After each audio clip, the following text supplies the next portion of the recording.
ਕੌਰ ਟਿਵਾਣਾ ਨਾਰੀ ਲਿਖਣ ਦੇ ਵਿੱਚ ਹੀ ਨਹੀਂ ਸਗੋਂ ਪੰਜਾਬੀ ਸਾਹਿਤ ਦੇ ਵਿੱਚ ਹੀ ਪੰਜਾਬੀ ਸਾਹਿਤ ਦੇ ਵਿੱਚੋਂ ਪੰਜਾਬੀ ਗਲਪ ਦੇ ਵਿੱਚ ਇੱਕ ਸਥਾਪਿਤ ਨਾਂ ਹੈ, ਇੱਕ ਉੱਘਾ ਹਸਤਾਖਰ ਹੈ। ਉਹਨਾਂ ਨੇ ਪੰਜਾਬੀ ਸਾਹਿਤ ਨੂੰ ਤਕਰੀਬਨ 2.5 ਦਰਜਨ ਦੇ ਕਰੀਬ ਨਾਵਲ ਦਿੱਤੇ। ਉਹ ਕਹਾਣੀਆਂ ਤੋਂ ਨਾਵਲ ਵੱਲ ਪਰਤੇ ਤੇ ਉਹਨਾਂ ਨਾਵਲਾਂ ਦੇ ਵਿੱਚੋਂ ਉਹਨਾਂ ਦੇ ਸ਼ਾਹਕਾਰ ਰਚਨਾਵਾਂ ਜਿਨ੍ਹਾਂ ਦਾ ਮੈਂ ਨਾਮ ਬੋਰਡ ਦੇ ਉੱਤੇ ਲਿਖਦੀ ਹਾਂ।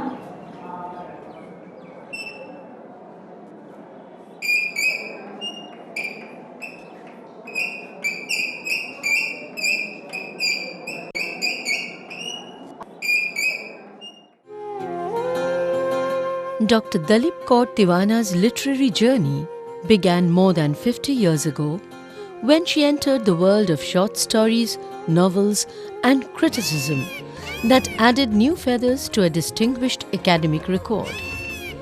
After an extraordinary contribution to Punjabi literature, she has settled down to a quiet life in Patiala, leafing through books and doing household chores.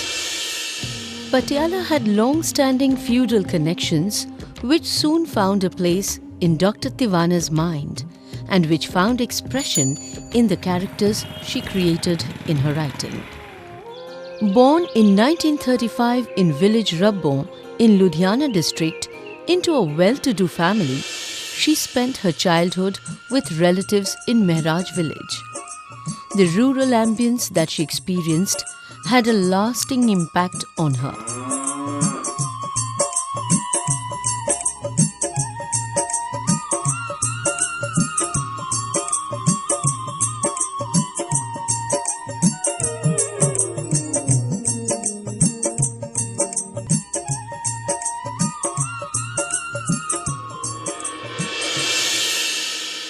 Her early studies had been done under the guidance of her uncle, who was Inspector General of Prisons in Patiala. She graduated in Punjabi language from Mahindra College and was the first woman in the region to do her PhD from Punjab University. The academic atmosphere in Patiala was to have a deep impact on her, and this is seen to have been reflected in a lot of her literary work. But while writing was a passion that developed early, she found herself drawn into the world of teaching at the government college in Dharmshala at the tender age of 21. Soon after, writing became a commitment. How did that start? And why did she choose Punjabi as her medium of expression? मैं IAS करना चाहती सी, इसलिए दिल्ली जाके ला ते history जे MA double course join कर लिया। Mirinda house च रहिंदी सी ते मेरे फुੱਫੜ जी ਜਿਹੜੇ ਸੀਗੇ ਤੇ ਜਿਨ੍ਹਾਂ ਦੀ ਮੈਂ ਅਡਾਪਟਡ ਧੀ ਸੀ, ਉਹਨਾਂ ਨੂੰ ਪ੍ਰਿੰਸੀਪਲ ਇੱਥੋਂ ਦੇ ਮਿਲੇ, ਕਹਿੰਦੇ ਤੁਹਾਡੀ ਬੇਟੀ ਕੀ ਕਰਦੀ ਹੈ? ਉਹ ਕਹਿੰਦੇ ਉਹ ਤਾਂ IAS ਕਰੇਗੀ, ਡਬਲ ਕੋਰਸ ਕਰ ਰਹੀ ਹੈ। ਪ੍ਰਿੰਸੀਪਲ ਸਾਹਿਬ ਕਹਿੰਦੇ ਵੀ ਉਹ ਤਾਂ ਕਮਜ਼ੋਰ ਜੀ ਹੈਗੀ ਹੈ, ਇੰਨੇ ਬੋਝ ਨਾਲ ਤੁਹਾਡੀ ਧੀ ਮਰ ਜੂਗੀ। ਉਹਨਾਂ ਨੂੰ ਇੰਨਾ ਮਨ 'ਚ ਹੋਇਆ ਅਤੇ ਉਹਨਾਂ ਨੇ ਮੈਨੂੰ ਲਿਖਿਆ ਕਿ ਤੂੰ ਬੇਟਾ ਵਾਪਸ ਆ ਜਾ, ਅਸੀਂ ਨਹੀਂ ਕਰਾਉਣਾ। ਮੈਂ ਕਿਹਾ ਜੀ ਮੈਂ ਹੁਣ ਫੀਸਾਂ ਭਰੀਆਂ ਹੋਈਆਂ ਨੇ, ਦਾਖਲਾ ਲਿਆ ਹੋਇਆ 2 ਮਹੀਨੇ ਹੋ ਗਏ। ਉਹਨਾਂ ਨੇ ਫਿਰ ਕਿਹਾ ਨਹੀਂ ਆ ਜਾ।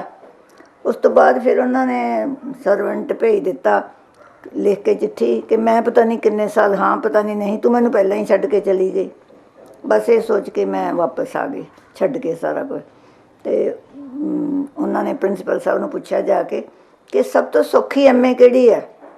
ਪ੍ਰਿੰਸੀਪਲ ਸਾਹਿਬ ਕਹਿੰਦੇ ਪੰਜਾਬੀ ਦੀ। ਉਹ ਮੇਰੀ ਫੀਸ ਭਰਿਆ ਹੈ, ਉੱਥੇ ਦਾਖਲ ਕਰਾਇਆ ਹੈ ਅਤੇ ਮੈਨੂੰ ਕਿਹਾ ਬੇਟਾ ਹੁਣ ਉਹ ਨਾ ਕਲਾਸਾਂ ਅਟੈਂਡ ਕਰਨ ਜਾਇਆ ਕਰਨੀਆਂ ਨੇ, ਮੈਂ ਚਲੀ ਜਾਇਆ ਕਰਨਾ, ਬੈਠ ਕੇ ਆ ਜਾਇਆ ਕਰਨਾ। ਅਤੇ ਜਦੋਂ ਪਹਿਲਾ ਟੈਸਟ ਹੋਇਆ ਤਾਂ ਮੇਰੇ 10 'ਚ 2 ਨੰਬਰ ਆਏ।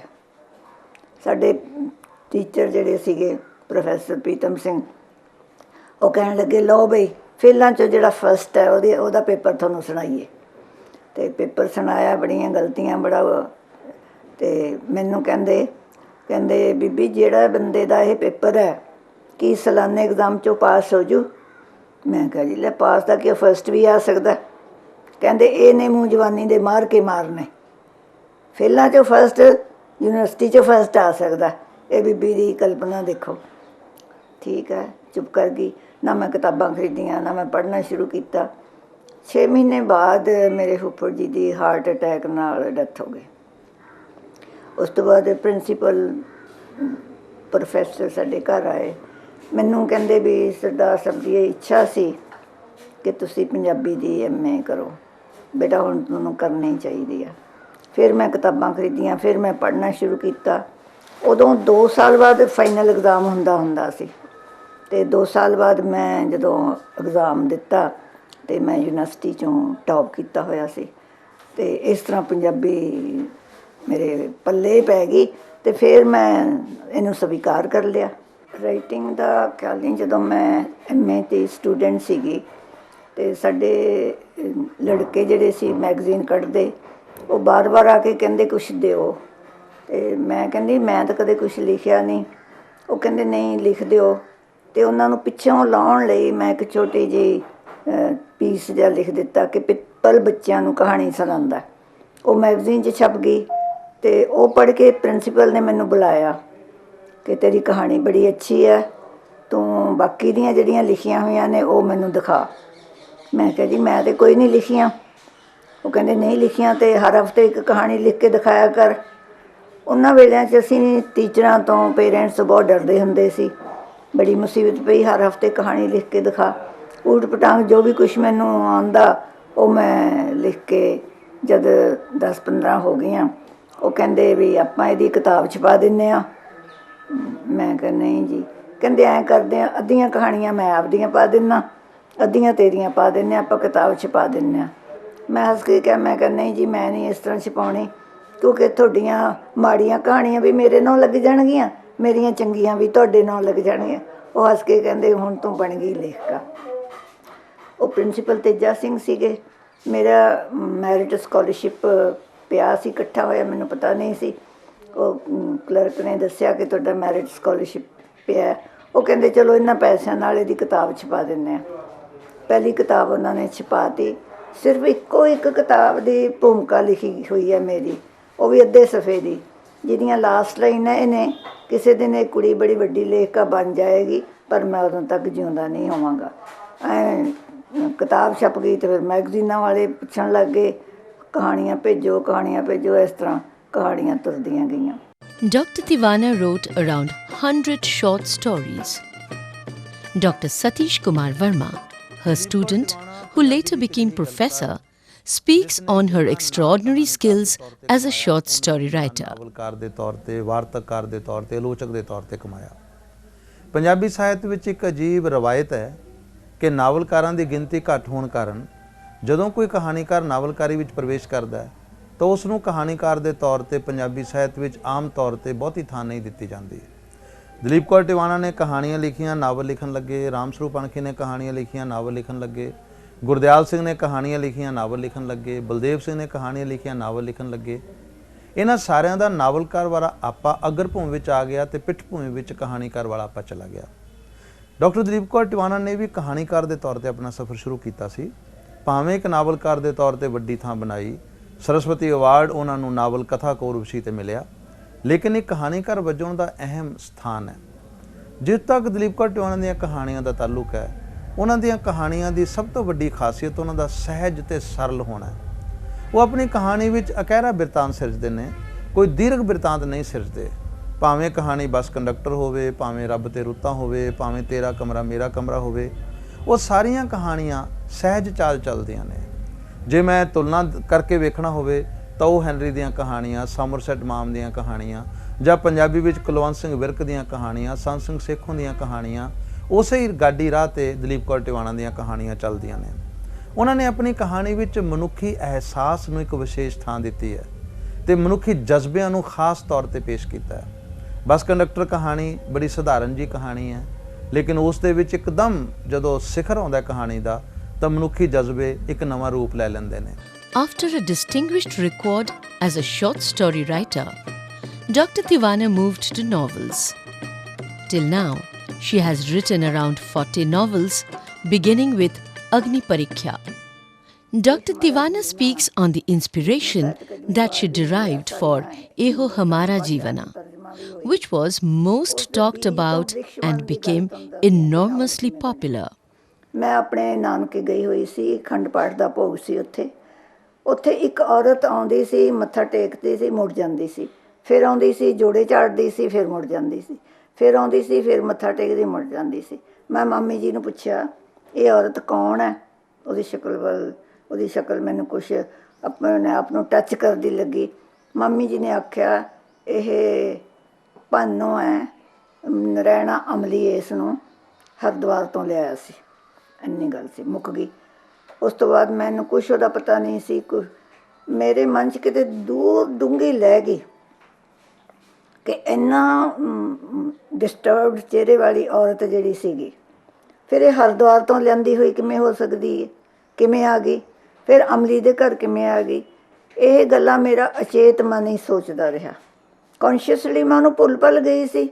2 ਸਾਲਾਂ ਬਾਅਦ ਉਹੀ ਇਹੋ ਹਮਾਰਾ ਜੀਵਨਾਂ ਦੀ ਭਾਨੋ ਬਣ ਕੇ ਸਾਹਮਣੇ ਆ ਗਈ। ਇਸ ਕਰਕੇ ਮੇਰੇ ਮਾਮਾ ਜੀ ਦੀ ਬੇਟੀ ਨੇ ਇੱਕ ਨੇ ਆਖਿਆ ਕਿ ਅਸੀਂ ਸੋਚਿਆ ਭੈਣ ਜੀ ਪਤਾ ਨਹੀਂ ਕਿਹੋ ਜਿਹੀਆਂ ਵਧੀਆ ਗੱਲਾਂ, ਵੱਡੀਆਂ ਗੱਲਾਂ ਕਰਦੇ ਨੇ, ਇਹ ਤਾਂ ਭਾਨੋ ਦੀ ਕਹਾਣੀ ਹੋਈ ਹੈ। ਸੋ ਉਹੀ ਕਹਾਣੀ ਜਿਹੜੀ ਆਮ ਜ਼ਿੰਦਗੀ 'ਚ ਲੋਕਾਂ ਨੂੰ ਆਮ ਲੱਗੀ, ਉਹ ਐਡੇ ਅਰਥਾਂ ਵਾਲੀ ਬਣ ਗਈ ਕਿ ਇਸ ਦਾ ਪਲੇ ਜਿਹੜਾ ਸੀ ਉਹ ਓਮਪੁਰੀ ਨੇ ਸਟੇਜ 'ਤੇ ਵੀ ਖੇਡਿਆ ਔਰ ਇੱਥੇ ਹਰਪਾਲ ਟਿਵਾਣੇ ਨੇ ਵੀ ਖੇਡਿਆ। ਉਸ ਦੇ ਵਿੱਚ ਬਹੁਤ ਭਾਸ਼ਾਵਾਂ 'ਚ ਉਹਦਾ ਤਰਜਮਾ ਵੀ ਹੋਇਆ।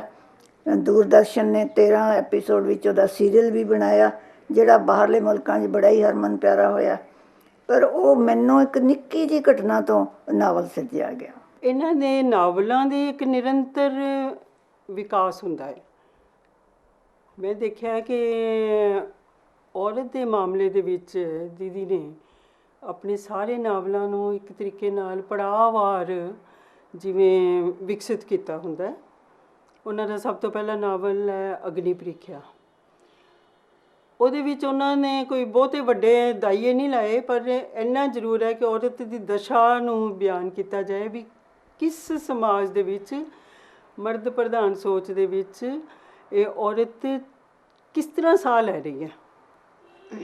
ਅਤੇ ਅਗਨੀ ਪ੍ਰੀਖਿਆ ਦੀ ਮਨਦੀਪ ਜਿਹੜੀ ਹੈ ਉਹਦੇ ਰਾਹੀਂ ਉਹਨਾਂ ਨੇ ਇਸ ਮਰਦ ਪ੍ਰਧਾਨ ਦੇ ਵਿੱਚ ਇੱਕ ਔਰਤ ਦੀ ਸਹਿਮੀ ਹੋਈ ਔਰ ਮਜਬੂਰੀਆਂ ਭਰੀ ਜਿਹੜੀ ਉਹਦੀ ਜ਼ਿੰਦਗੀ ਹੈ ਉਹਨੂੰ ਬਿਆਨ ਕੀਤਾ। ਅਤੇ ਉਹਨਾਂ ਦਾ ਫਿਰ ਦੂਸਰਾ ਨਾਵਲ ਆ ਜਾਂਦਾ ਇਹੋ ਹਮਾਰਾ ਜੀਵਨਾ। ਇਹੋ ਹਮਾਰਾ ਜੀਵਨਾ ਦੇ ਵਿੱਚ ਉਹਨਾਂ ਨੇ ਇਹ ਅਹਿਸਾਸ ਕਰਵਾਉਣ ਦੀ ਕੋਸ਼ਿਸ਼ ਕੀਤੀ ਕਿ ਔਰਤ ਨੂੰ ਇਸ ਸਮਾਜ ਦੇ ਵਿੱਚ ਇੱਕ ਵਸਤੂ ਹੀ ਸਮਝਿਆ ਜਾਂਦਾ ਹੈ ਅਤੇ ਵਸਤੂਆਂ ਵਾਂਗੂ ਉਹਦੀ ਖਰੀਦੋ ਫਰੋਖਤ ਕੀਤੀ ਜਾਂਦੀ ਹੈ। ਅਤੇ ਭਾਨੋ ਦੇ ਪਾਤਰ ਦੇ ਰਾਹੀਂ ਉਹਨਾਂ ਨੇ ਉਸ ਵਸਤੂ ਨੂੰ ਮਰਦਾਂ ਦੇ ਹੱਥਾਂ ਦੇ ਵਿੱਚ ਖੇਲਦਿਆਂ ਹੋਇਆਂ ਅਤੇ ਦੁਰਕਾਰਦਿਆਂ ਹੋਇਆਂ ਦਿਖਾ ਕੇ ਅਤੇ ਉਹਦੇ ਅੰਦਰ ਕੀ ਵਾਪਰ ਰਿਹਾ Bhano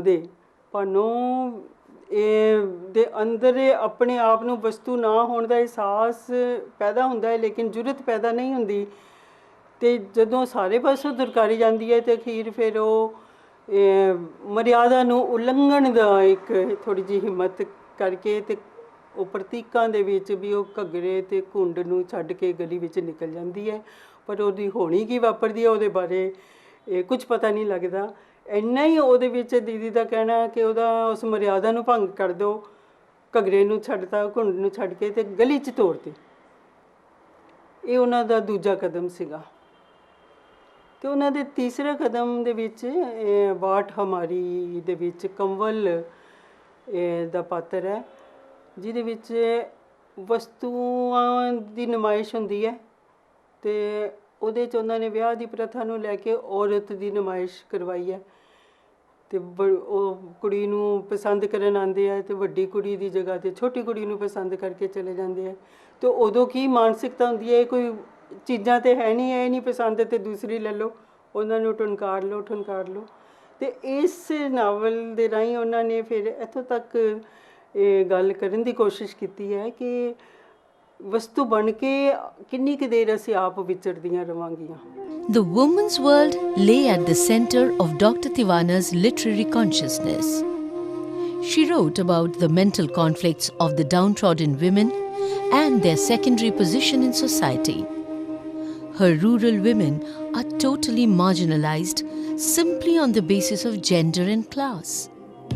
Even if her women are educated and independent, they are not able to assert their identity as human beings.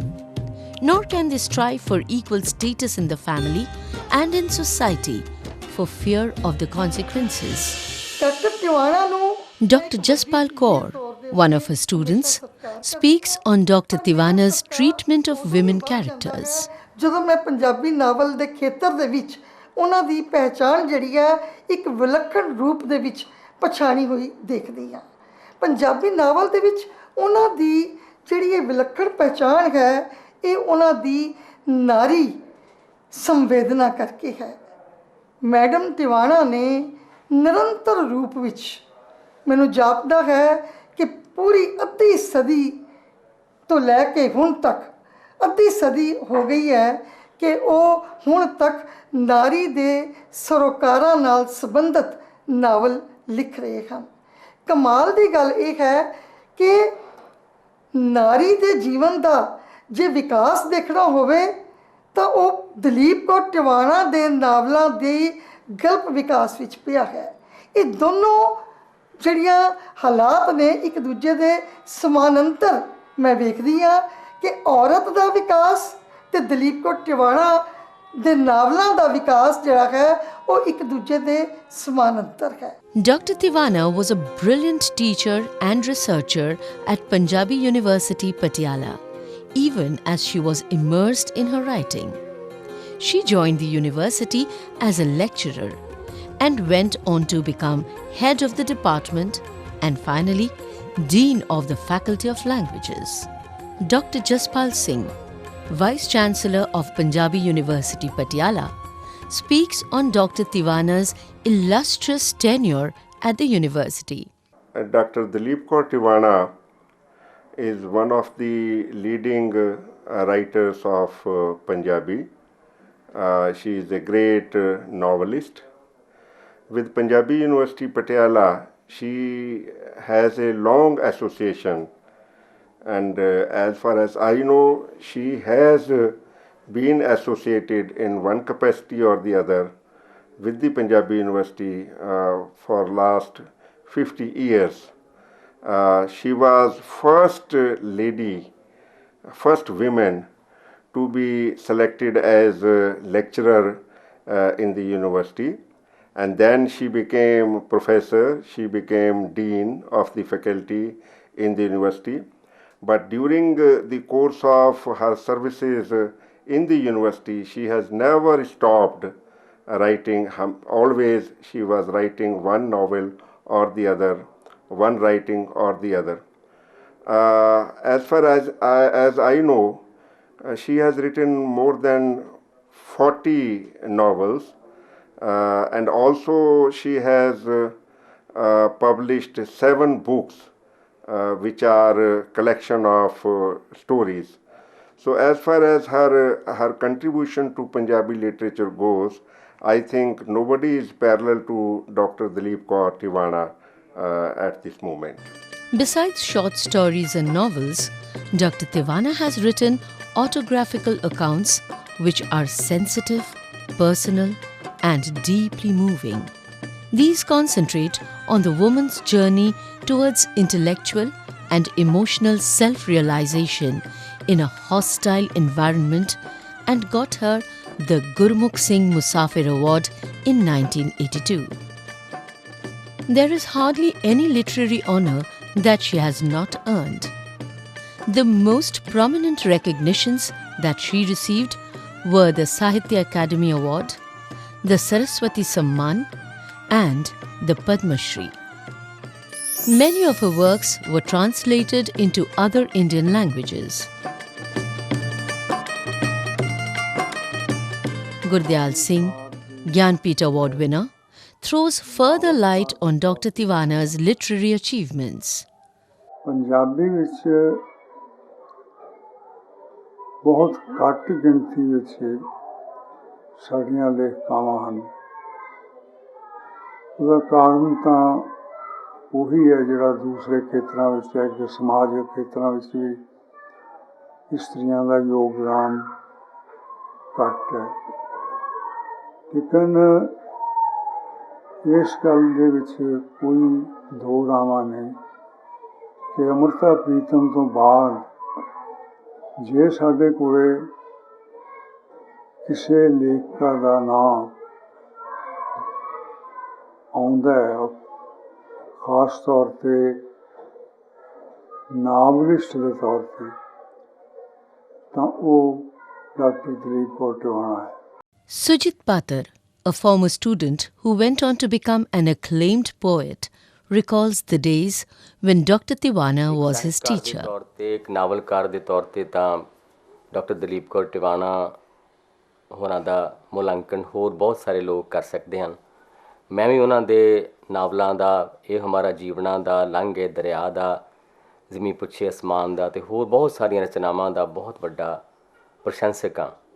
ਉਹਨਾਂ ਦਾ ਇੱਕ ਅਧਿਆਤਮਕ ਸੰਸਾਰ ਹੈ ਜਿਹਦੇ ਵਿੱਚ ਉਹਨਾਂ ਦੀ ਹਰੇਕ ਰਚਨਾ ਵਿੱਚ ਤੁਸੀਂ ਇੱਕ ਨਦੀ ਦਾ ਵਹਿਣ ਮਹਿਸੂਸ ਕਰ ਸਕਦੇ ਹੋ, ਜਿਹੜਾ ਵਹਿਣ ਪੁਰਖਿਆਂ ਵੱਲੋਂ ਆਉਂਦਾ ਅਤੇ ਵਾਰਸਾਂ ਦੇ ਦੇਸ਼ ਵੱਲ ਜਾਂਦਾ।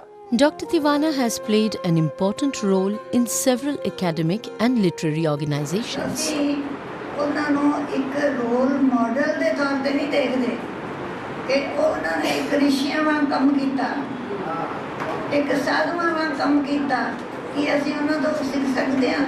Several contemporary writers have fond memories of Dr. Tiwana's human ਉਹਨਾਂ qualities. ਦੇ ਮੁੱਢਲੇ ਦੌਰ ਤੋਂ ਜਦੋਂ ਉਹਨਾਂ ਕਹਾਣੀਆਂ ਤੋਂ ਆਪਣਾ ਸਾਹਿਤ ਦਾ ਸਫ਼ਰ ਸ਼ੁਰੂ ਕੀਤਾ ਸੀ, ਉਹਨਾਂ ਦੀਆਂ ਕਿਤਾਬਾਂ ਸਾਧਨਾ, ਵੇਦਨਾ, ਵਿਰਾਗੇ ਨੈਣ, ਤੂੰ ਭਰੀ ਹੁੰਗਾਰਾ ਕਹਾਣੀਆਂ ਦੀਆਂ ਕਿਤਾਬਾਂ ਸੀ। ਉਦੋਂ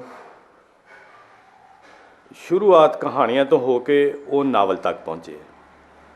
ਮੈਂ ਉਦੋਂ ਵਿਦਿਆਰਥੀ ਸਾਂ, ਪੜ੍ਹਦਾ ਸਾਂ। ਉਦੋਂ ਹੀ ਮੈਂ ਲੇਖਕ ਬਣਨ ਬਾਰੇ ਸੋਚਿਆ, ਇੱਕ ਕਿਤਾਬ ਲਿਖੀ ਅਤੇ ਮੇਰਾ ਦਿਲ ਕੀਤਾ ਕਿ ਉਸ ਕਿਤਾਬ ਦੀ ਜਾਣ ਪਛਾਣ ਡਾਕਟਰ ਦਲੀਪ ਕੌਰ ਟਿਵਾਣਾ ਕਰਵਾਉਣ। ਮੈਂ ਉਹਨਾਂ ਨੂੰ ਭੂਮਿਕਾ ਲਿਖਣ ਲਈ ਆਖਿਆ। ਉਦੋਂ ਮੈਂ ਪਹਿਲੀ ਵਾਰ ਉਹਨਾਂ ਨੂੰ ਮਿਲਿਆ ਸਾਂ। ਉਦੋਂ ਮੈਨੂੰ ਲੱਗਾ ਸੀ ਜਦੋਂ ਬੋਲਦੇ ਨੇ, ਇੱਕ ਅਹਿਸਾਸਮੰਦ ਬੋਲ ਉਹਨਾਂ ਦੇ ਹੁੰਦੇ ਨੇ ਜਿਹੜੇ ਧੁਰੋਂ ਮਹਿਸੂਸ ਕਰ ਰਹੇ ਨੇ, ਜਿਨ੍ਹਾਂ ਬੋਲਾਂ ਵਿੱਚ ਅਰਥ ਹੁੰਦੇ ਨੇ, ਵਿਸਥਾਰ ਹੁੰਦਾ ਹੈ। ਉਹਨਾਂ ਮੈਨੂੰ ਆਖਿਆ ਕਿ ਮੈਨੂੰ ਇਹ ਦੱਸ, ਮੁੱਖਬੰਦ ਮੈਂ ਲਿਖ ਦੂੰਗੀ, ਲੇਕਿਨ ਵਾਰਿਸ ਦੀ ਹੀਰ ਦਾ ਮੁੱਖਬੰਦ ਕਿਹਨੇ ਲਿਖਿਆ ਸੀ? ਮੇਰੀ ਕਿਤਾਬ ਕਿਸੇ ਤਰ੍ਹਾਂ ਵੀ ਵਾਰਿਸ ਦੀ ਹੀਰ ਨਹੀਂ ਸੀ, ਪਰ ਮੈਂ ਚਾਹੁੰਦਾ ਸਾਂ ਕਿ ਉਹ ਦੋ ਲਫ਼ਜ਼ ਉਹਦੇ ਲਈ ਕਹਿਣ। ਉਹਨਾਂ ਕਿਹਾ, ਜੇ ਤੇਰੀ ਕਿਤਾਬ ਵਿੱਚ ਦਮ ਹੋਇਆ ਤਾਂ ਇਹ ਜਿਉਂਦੀ ਰਹੂਗੀ, ਅਤੇ ਜੇ ਦਮ ਨਹੀਂ ਹੋਇਆ ਤਾਂ ਇਹ ਕਿਤਾਬ ਮੁੱਕ ਜਾਊਗੀ। ਇਹ ਸਾਹਿਤ ਦੀ ਪਹਿਲੀ ਸਮਝ ਉਹਨਾਂ ਮੈਨੂੰ ਦਿੱਤੀ ਸੀ। ਔਰ ਬਾਅਦ ਵਿੱਚ ਮੈਂ ਦੇਖਿਆ ਕਿ ਉਹਨਾਂ ਆਪਣੀਆਂ ਕਿਤਾਬਾਂ ਦੇ ਮੁੱਖਬੰਦ ਕਿਸੇ ਕੋਲੋਂ ਨਹੀਂ ਸਨ ਲਿਖਵਾਏ, ਔਰ ਉਹ ਕਿਤਾਬਾਂ ਜਿਹੜੀਆਂ ਨੇ ਉਹ ਪਾਠਕਾਂ ਵਿੱਚ ਮਕਬੂਲ ਹੋਈਆਂ ਨੇ, ਪੜ੍ਹੀਆਂ ਜਾਂਦੀਆਂ ਨੇ, ਬਾਰ-ਬਾਰ ਛਪੀਆਂ ਨੇ ਉਹ ਕਿਤਾਬਾਂ, ਔਰ ਇਸ ਵੇਲੇ ਸਾਡੇ ਉਹ ਸਿਰਮੌਰ ਲੇਖਕ ਨੇ। ਜੇ ਅਸੀਂ ਵਿਅਕਤੀ ਵਜੋਂ ਗੱਲ ਕਰੀਏ ਤਾਂ ਬੀਬੀ ਟਿਵਾਣਾ ਦਾ ਜਿਹੜਾ ਸੁਭਾਅ ਹੈ ਉਹ ਬੜਾ ਹੀ ਮਿਲਣਸਾਰ, ਮਿੱਠ ਬੋਲੜਾ ਹੈ, ਔਰ ਮੈਂ ਕਦੀ ਉਹਨਾਂ ਨੂੰ ਗੁੱਸੇ ਵਿੱਚ ਹੁੰਦਿਆਂ ਜਾਂ ਕਿਸੇ ਨਾਲ ਸਖਤ ਗੱਲ ਕਰਦਿਆਂ, ਅੱਖੜ ਬੋਲਦਿਆਂ ਕਦੀ ਨਹੀਂ ਸੁਣਿਆ। ਉਹਨਾਂ ਦਾ ਜੀਵਨ ਮੁੱਖ ਤੌਰ 'ਤੇ ਦੋ ਪਹਿਲੂਆਂ ਤੋਂ ਦੇਖਿਆ ਜਾ ਸਕਦਾ ਹੈ। ਜਾਂ ਤਾਂ ਆਪਣੀ ਉਮਰ ਦਾ ਵੱਡਾ ਹਿੱਸਾ ਉਹਨਾਂ ਨੇ ਇੱਕ ਅਧਿਆਪਕ ਦੇ ਤੌਰ 'ਤੇ ਯੂਨੀਵਰਸਿਟੀ ਵਿੱਚ ਗੁਜ਼ਾਰਿਆ, ਔਰ ਜਾਂ ਸਾਹਿਤ ਰਚਨਾ ਕਰਦਿਆਂ ਉਹਨਾਂ ਦਾ ਜੀਵਨ ਹੈ ਜਿਹੜਾ ਬੀਤਿਆ। ਵਿਅਕਤੀ ਦਾ ਪਤਾ ਇੱਕ ਅਧਿਆਪਕ ਦੇ ਤੌਰ 'ਤੇ ਉਹਦੇ ਵਿਦਿਆਰਥੀਆਂ ਤੋਂ ਲੱਗ ਸਕਦਾ ਹੈ। ਬੀਬੀ ਟਿਵਾਣਾ ਦੇ ਜਿੰਨੇ ਵੀ ਉਹਨਾਂ ਕੋਲੋਂ ਪੜ੍ਹ ਕੇ ਗਏ ਹੋਏ ਉਹਨਾਂ ਦੇ ਸ਼ਿਸ਼, ਉਹਨਾਂ ਦੇ ਵਿਦਿਆਰਥੀਆਂ ਨੂੰ ਮੈਂ ਜਾਣਦਾ, ਉਹ ਸਾਰੇ ਉਹਨਾਂ ਦਾ ਇੰਨਾ ਆਦਰ ਕਰਦੇ ਨੇ ਜਿਹਦੇ ਤੋਂ ਪਤਾ ਲੱਗਦਾ ਹੈ ਕਿ ਇੱਕ ਅਧਿਆਪਕ ਦੇ ਤੌਰ 'ਤੇ ਔਰ ਉਸੇ ਰੂਪ ਵਿੱਚ ਇੱਕ ਵਿਅਕਤੀ ਦੇ ਤੌਰ 'ਤੇ ਉਹ ਕਿੰਨੇ ਮਿਲਵਰਤਨ ਵਾਲੇ, ਕਿੰਨੇ ਸਹਿਯੋਗ ਦੇਣ ਵਾਲੇ ਵਿਦਿਆਰਥੀਆਂ ਨੂੰ ਅਧਿਆਪਕ ਰਹੇ ਨੇ। ਇਸੇ ਤਰ੍ਹਾਂ ਲੇਖਕ ਜੀਵਨ ਵਿੱਚ 6 ਦਹਾਕਿਆਂ ਤੋਂ ਸਰਗਰਮ ਰਹਿੰਦੇ ਹਾਂ, ਉਹਨਾਂ ਦਾ ਲੇਖਕਾਂ ਵਿੱਚ ਇੰਨਾ ਆਦਰ ਮਾਣ ਹੈ ਕਿ ਕਦੀ ਵੀ ਉਹ ਕਿਸੇ ਗੁੱਟਬੰਦੀ ਵਿੱਚ ਨਹੀਂ ਪਏ, ਕਦੀ ਕਿਸੇ ਸਾਹਿਤਕ ਝਗੜੇ ਵਿੱਚ ਨਹੀਂ ਪਏ ਜਿਵੇਂ ਬਹੁਤੇ ਲੇਖਕ ਪੈ ਜਾਂਦੇ ਨੇ। ਉਹ ਭਿੱਜ ਹੋ ਕੇ ਇਹਨਾਂ ਗੱਲਾਂ ਤੋਂ ਇੱਕ ਸਾਹਿਤਕਾਰ ਦੇ ਤੌਰ 'ਤੇ ਹੀ ਵਿਚਰਦੇ ਰਹੇ ਨੇ ਔਰ ਹਮੇਸ਼ਾ ਆਪਣੇ ਸਮਕਾਲੀਆਂ ਨਾਲ ਬੜੇ ਸਨੇਹ ਨਾਲ ਔਰ ਆਪਣੇ ਤੋਂ ਛੋਟਿਆਂ ਨਾਲ ਬੜੇ ਪਿਆਰ ਨਾਲ ਉਹ ਪੇਸ਼ ਆਉਂਦੇ ਰਹੇ ਨੇ। Even at the ripe old age of 78, Dr. Tiwana combines the social and spiritual perspectives of life that make her writing in Punjabi a priceless treasure in Indian literature.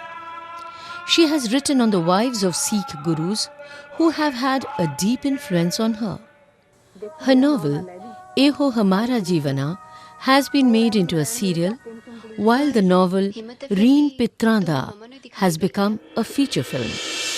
Dr. Tiwana spends a lot of her time at home with the warmth of family bonds that include her husband, son, and daughter-in-law.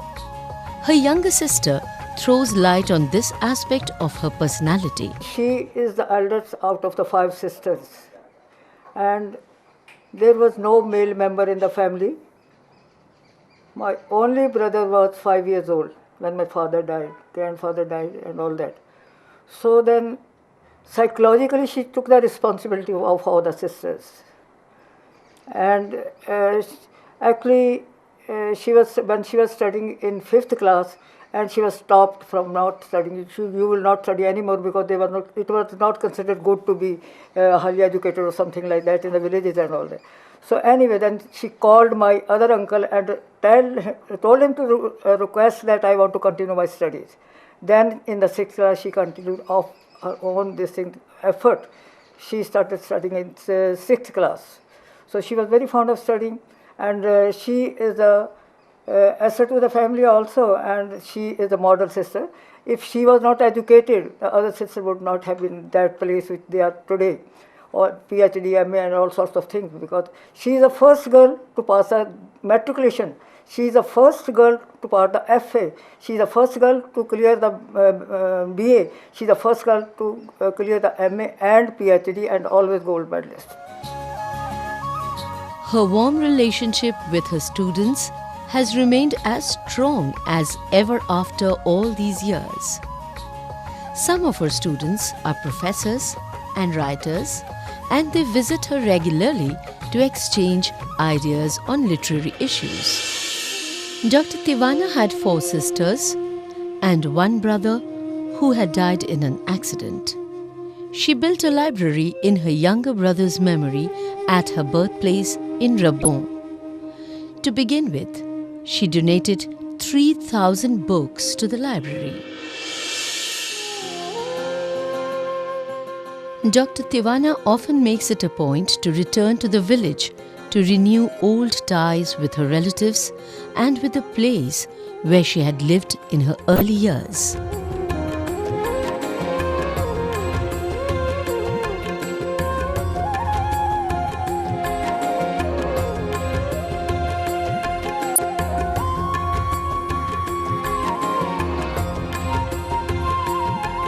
Even as she enjoys her domestic life, the journey with the pen continues. There are many great achievements to look back upon, memories that she cherishes. At the same time, the literary journey goes on. The world that has grown around her would not like this journey to come to an end. For what she writes is not just a matter of personal fulfillment, but also a source of inspiration for future writers.